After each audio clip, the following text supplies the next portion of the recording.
Hello all, my name is Captain Skittles. Let's talk about my Renata Called to the Hunt deck. This is going to explain why I created it, how I created it, what I plan to do with it in the future, and why I chose what I chose to put in this. To start off, thank you all for watching. This is an amazing thing, and I love Magic, and I love to share it with you all. Let's begin.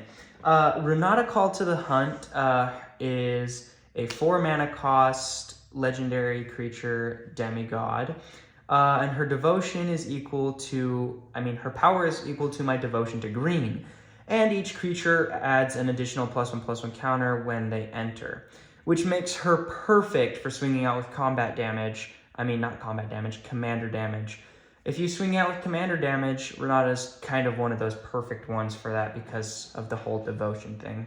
But to start off a good deck, you probably want a good land base. And Renata's mono green, and so there's not a whole lot to go off of. And so I started with a bunch of forests, and forests are not hard to come by, So that's a majority of the lands. But, you gotta have a couple of fetch lands, like Terramorphic Expanse and Evolving Wilds.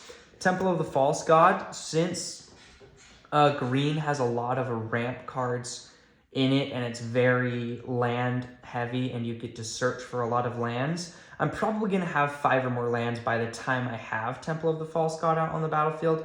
And so it's very good to put that in because then that's just an added thing.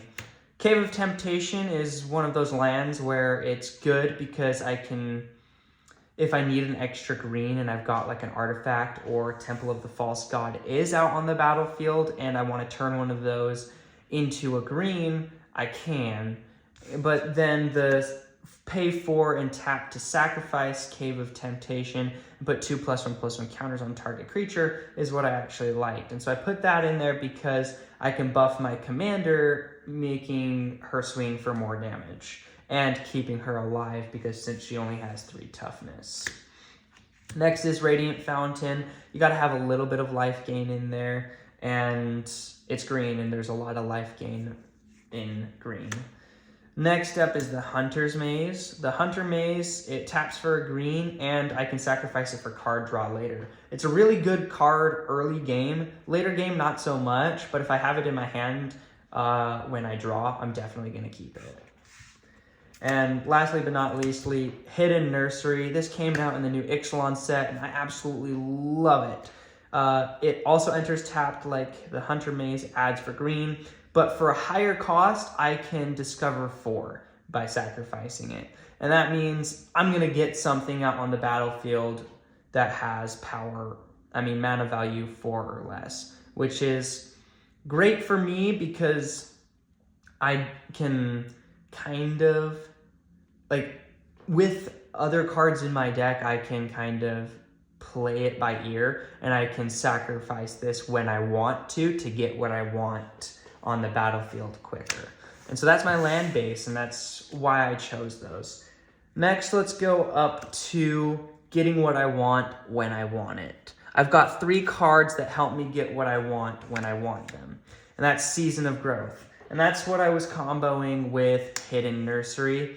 Whenever a creature enters the battlefield under my control, I get to scry 1. And so if I have a card that is on top that I want out on the battlefield that's going to help me, for example, Gaia's Protector, that's going to help me a lot and it's going to get it onto the battlefield quicker. And so if a creature came out onto the battlefield and I see Gaia's Protector on the top of my library, I am definitely going to sacrifice Hidden Nursery and put Gaia's Protector out on the battlefield. That's why I chose Season of Growth. Other than that, whenever I cast a spell that targets a creature I control, I get to draw a card, which means anytime I play Giant Growth, Titanic Growth, or even Gift of Growth that targets one of my creatures, and so I'm going to draw a card. And so one game, I played all 3 of these in one turn, and so I kept my hand busy with cards that I could play next turn. And then Cactarantula is one of those things where if my opponent wants to target me, they're probably going to target Cactarantula and they're going to draw me cards. Or if they see Cactarantula and they don't want me to draw cards, they're going to target other things, meaning I have a big creature out on the battlefield that's probably going to swing every turn. That's going to go up there. Next is Bandit's Hall. I can put a loot counter on Bandit's Hall, and that's when I commit a crime. It activates once a turn, but if I have some spells like Betrayal at the Vault that I'm going to be casting every so often, that's going to put a loot counter on Bandit's Hall, and that's also going to give me some cards. And my deck is heavy with things that are targeting my opponent's creatures. They're fight spells. Green's got a lot of fight spells, and so that's why I chose Bandit's Hall to put in.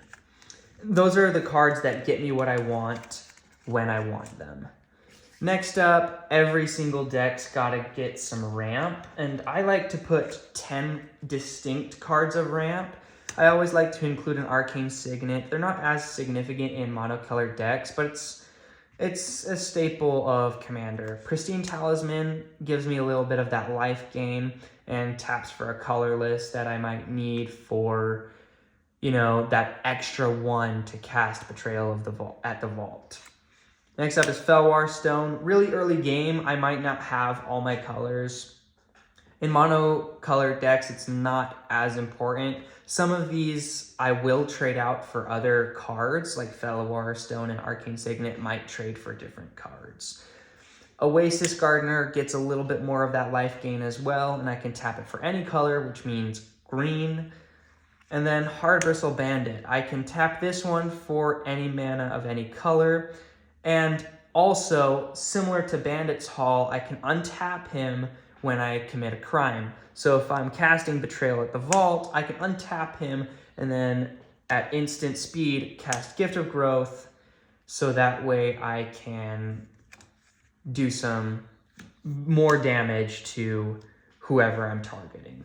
Everflowing Chalice is a staple in my favorite Commander decks, just because it's really stacked late game, because I can just multi-kick it as many times as I want, and I can cast anything at that point. But early game, it's all right. I can probably get 2 charge counters on it by turn 3, and then it's a two colorless, but it's not necessarily important to the whole thing. Next is Bonder's Ornament. This is another one that draws me cards, but it's not as good as Bandit's Hall, because if Bandit's Hall is going to combo well with my fight spells, and it's cheaper. Bonder's Ornament is just 4, and then everyone who does have a permanent named Bonder's Ornament has to draw a card. And so, but it also adds 1 mana of any color, and so that's significant. My next thing is Map the Frontier, and this puts 2 lands onto my battlefield tapped. And so next turn, I'm probably going to be playing some bigger things, and it's going to get me ready for the next turn.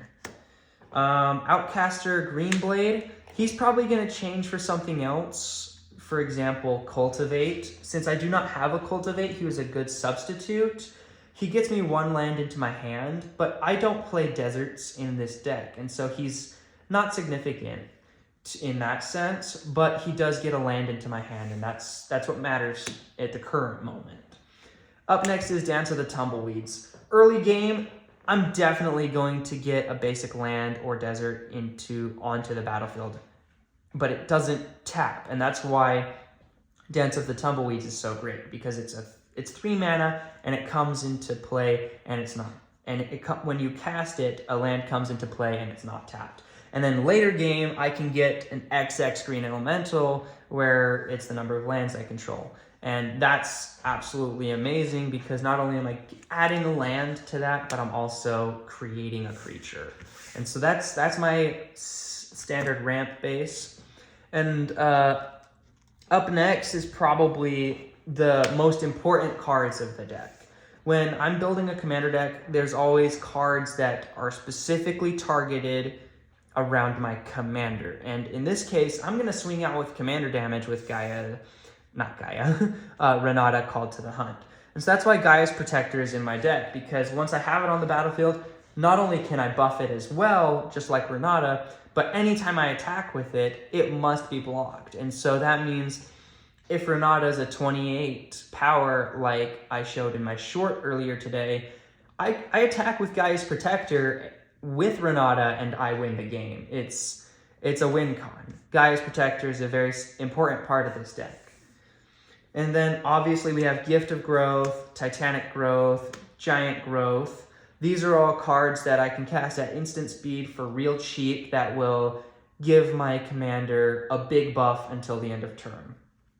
Next up, I've got a couple of artifacts that are gonna give my commander some added abilities that she otherwise wouldn't have that will make her a little bit more powerful. First up is Hero's Heirloom, and it gives her +2/+1, but the important part is because Renata's legendary, she gets Trample and Haste. The Trample is most important in this one because that trample damage then goes to the player, and the player is always going to take some damage unless Renata's blocked by enough that that damage is left.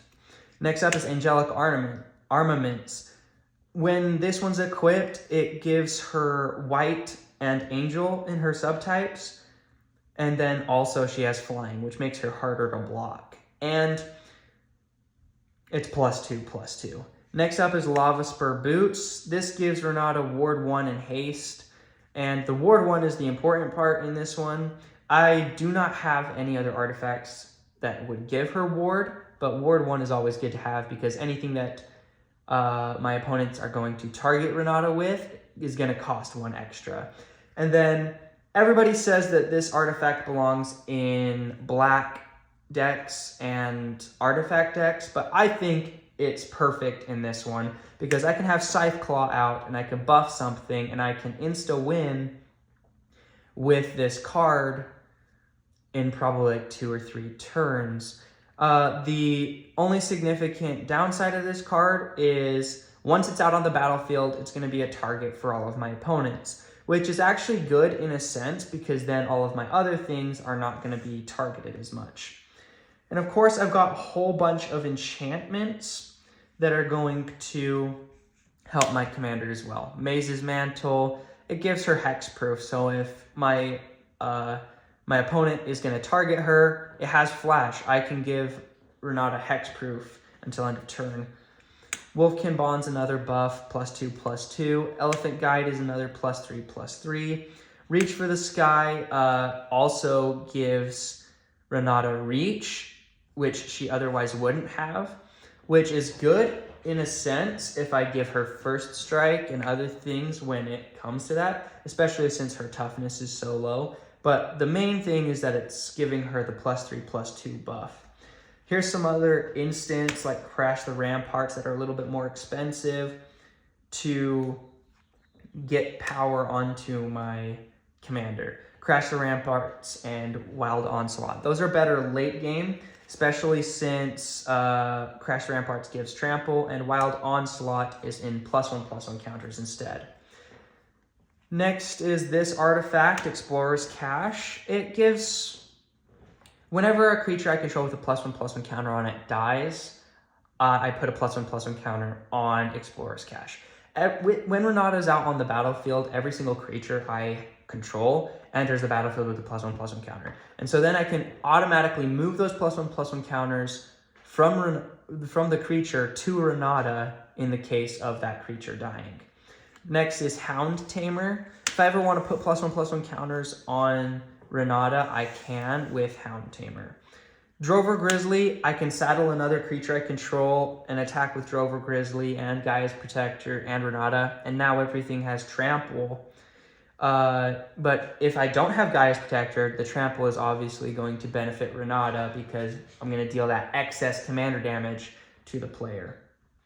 Giant Beaver is another one of those saddle cards that while it's saddled, I get to put +1/+1 counter on target creature that's saddled at this turn. And so if my opponent's board is stacked and I'm not really keen on attacking with Renata quite yet, and I have Giant Beaver out on the battlefield, I'm going to saddle Renata to Giant Beaver so that way she can get a buff and a counter for the next turn.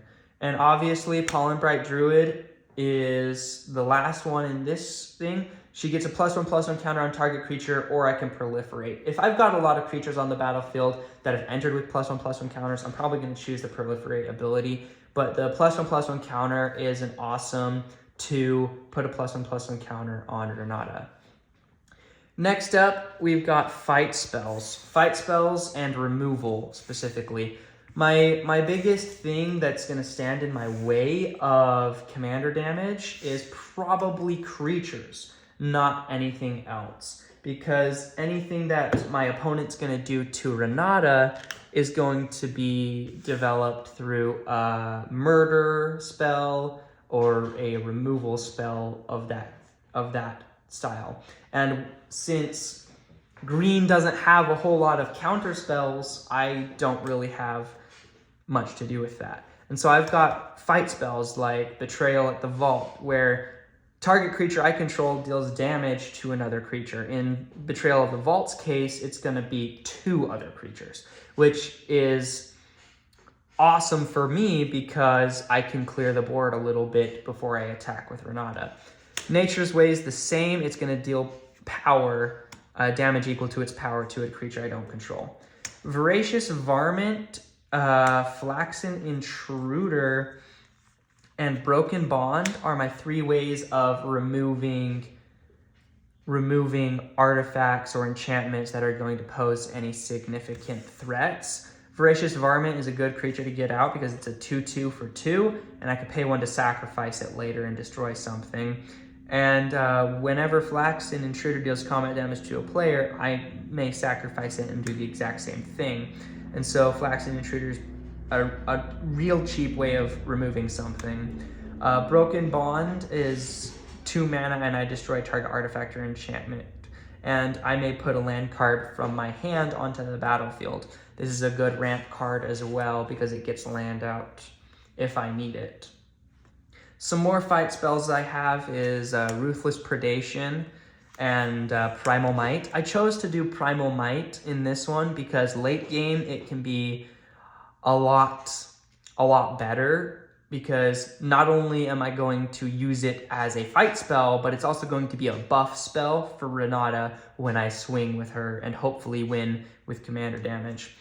Animist's Might is one of those that's really, really good for this deck, especially because my commander is probably going to be my main target for my buff spells and my fight spells. And Animist's Might is 2 less for the target of a legendary creature. And it deals damage equal to twice its power to the target creature. And so if I ever have that situation where I'm going up against my wife and she's got Colossification, which is an enchantment that buffs something to 20 plus 20, and my Renata is like a 15/3 for whatever reason, I can probably take care of that threat a little bit easier, and it's only 1 mana to target Renata, which is amazing. And so that's why I added this one. Throw from the Saddle is one of those that's a little bit interesting. It's a little bit of a different fight spell. It's one of those it deals damage equal to its power, but it gets +1/+1 until end of turn. But if it's a mount instead, it gets a +1/+1 counter, which I have a couple mounts, and so it'll work with them, but it's not my leading. It's not my leading, and it's probably just going to be there just in case. Tail Swipe is another fight spell. It's a really cheap one. If I have a small creature that has a large ability, for example, in my wife's deck, there's Marauding Raptor. I can get rid of Marauding Raptor real easily with Tail Swipe. And the last fight spell I got is Clear Shot. Target creature I control gets +1/+1 and deals damage equal to its power. Just your typical fight spell, really. It's the one that I was raised on because I started playing Magic real heavy once Midnight Hunt came around, and that was the card that I got most of the time. Up next is retrieving or keeping cards that I do want and manipulating the use of those cards. So let's say I had a lot of cards out on the battlefield. They all died. All of their +1/+1 counters went to Explorer's Cache. I'm starting to put them all onto Renata, but there's like 6 or 7 creatures. I can cast Rise of the Varmints and create a whole bunch of Varmint creature tokens for that. And then they all enter with another +1/+1 counter. And so once I use them as blockers, they're going to die and they're going to combo really well with the Explorer's Cache. Next is Shigeki, Jukai Visionary. In one of my shorts, I showed me channeling him. He is a really good ramp card, but I mainly put him in this deck because once I use something, I really want to use it again. So let's say I use Rise of the Varmints and then I channel Shigeki to retrieve Rise of the Varmints back. I'm getting double the amount of creature tokens by channeling Shigeki. And so that's going to keep me getting the cards that I want. Dryad's Revival is another card that gets me a card from my graveyard to my hand. And so it's not just a creature, it's not just a land from the graveyard, it's a card. Same with Shigeki. And then whenever I feel like my commander's in danger, I can cast Verdant Rebirth. This draws me a card as well, but when it dies, it returns to my hand. Therefore, I'm avoiding commander tax. Let's just hope that I'm not going up against someone that's going to make me discard it again. And then I've shown Smuggler's Surprise, I think once or twice on my channel already. Smuggler's Surprise is probably my favorite card in this deck because let's say I'm scrying with Season of Growth and I see something I really want and I've got all of the mana to play Smuggler's Surprise and get that out on the battlefield really quickly. I can play Smuggler's Surprise, and on top of that, I can swing with everything and probably lead a deadly strike against my opponent because everything I have gets hexproof because they have, or if they have power 4 or greater, I mean, and they have indestructible. And so that's a really good keep what I want, get what I want back card. Natro Spiral is return target permanent card from my graveyard to my hand. And so that's probably going to be more of a target creature or a target land that is. So if I wanted to go ahead and reclaim Hidden Nursery, I could do that. Because then I'm going to go ahead and discover 4 again. And then I'm super sad because I do not have multiple fog cards, but this is my one fog card that I do have. I'm currently looking for some fog cards in my Game Shop's library that I can purchase. This is the only fog card I've ever drawn, and I love it because I get to shuffle my graveyard into my library, and then I get to prevent all combat damage that would be dealt this turn. It's a really amazing card because also if I have all those creatures in the graveyard, I cast Rise of the Varmints, I channel Shigeki, I return Rise of the Varmints back to my hand, and then I cast Rise of the Varmints again. I get all of those creature tokens, and then I cast Blessed Respite, and I shuffle my entire graveyard back into my library, meaning I'm getting Rise of the Varmints back, I'm getting Shigeki back, and I'm getting all of those creatures back in my graveyard that I can eventually pull out again. And so that's the whole thought process behind those cards. And then, of course, you need some creatures. And I've just chosen some creature staples that I do have. And I don't have a whole lot of green cards readily available. I've mostly been drawing a whole lot of red, white, and blue, and black cards. Green hasn't really been my lucky color recently. And so Colossal Dreadmaw is just a big creature that I can throw out. And Kronk Wrangler will combo with these big creatures because whenever a creature with power 4 or greater comes out, we get to put a +1/+1 counter on him. Grazing Whiptail is a very vanilla creature, but it's good to have because it does have reach. The Elfheim Worm has Vigilance and Trample, and so I'm always going to have a blocker. And once again, it combos with Kronk Wrangler. Hamlet Glutton is an an awesome card because if I have that mana ramp earlier in the game that's going to only pay for 1 mana, I can sacrifice that artifact, bargain this card, and it's now 2 less. And so that's really worth it to me. It also gets me a little bit of life gain, and it's a big card that can combo with Kronk Wrangler. Frontier Mastodon is another one of those that interacts with creatures with power 4 or greater. But when it enters the battlefield, it's going to enter the battlefield with a +1/+1 counter on it if there's a creature with power 4 or greater on my battlefield. Mossbeard Ancient is also one of those that's going to get me a little bit of life gain, like Hamlet Glutton. And it's a really big creature that I can get out. Ravenous Daggertooth gets me a little bit of life. It's a really good turn 3 play, and it's a good blocker for those little things that some white players might play.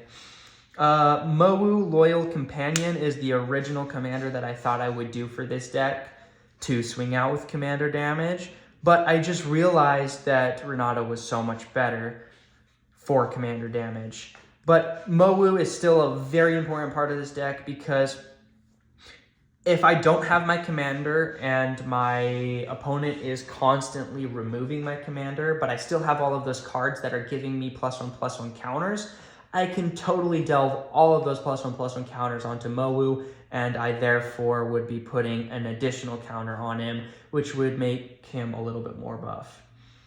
Spinewood's Paladin is another life gain card. It's also a big card that I can get out pretty quickly mid-game. And it's green, you gotta have a little bit of life gain in there. Diamond Knight is a really awesome card that I included in this deck because I get to choose a color, and whenever I cast a spell of the chosen color, I get to put a +1/+1 counter on Diamond Knight. Everything in this deck is green, and so if I choose green, everything I cast is gonna put a +1/+1 counter on Diamond Knight, which I think is absolutely fantastic. And then another shout out against those white players is Linebreaker Baloth. With all of those tiny tokens, Linebreaker Baloth cannot be blocked by creatures with power 2 or less. And on top of that, if I'm at the brink of a win, but there's a dire threat to Renata called to the hunt, I can enlist her to Linebreaker Baloth and swing that winning blow. And then, of course, another vanilla creature is Orazka Frillback. That is this deck. I hope that you like this deck. It's an amazing deck for me. I have some things that I want to put in it. For example, I'm searching for a Cultivate. I'm also searching for some Fog cards. And I'm searching for other ways that I can boost my commander's power so that I can swing out with commander damage much sooner. Let me know what you think in the comments. Also, please watch my shorts. They're going to detail a lot more of me playing this deck. This is the deck that I'm currently working on and building upon, and I hope it sees some play someplace. And if you end up using this deck and you build this deck and you make some edits and you play it, please tag me in a short of you playing it. It's going to be amazing. This deck is phenomenal in a sense. All right, thank you very much. I hope you have a wonderful night.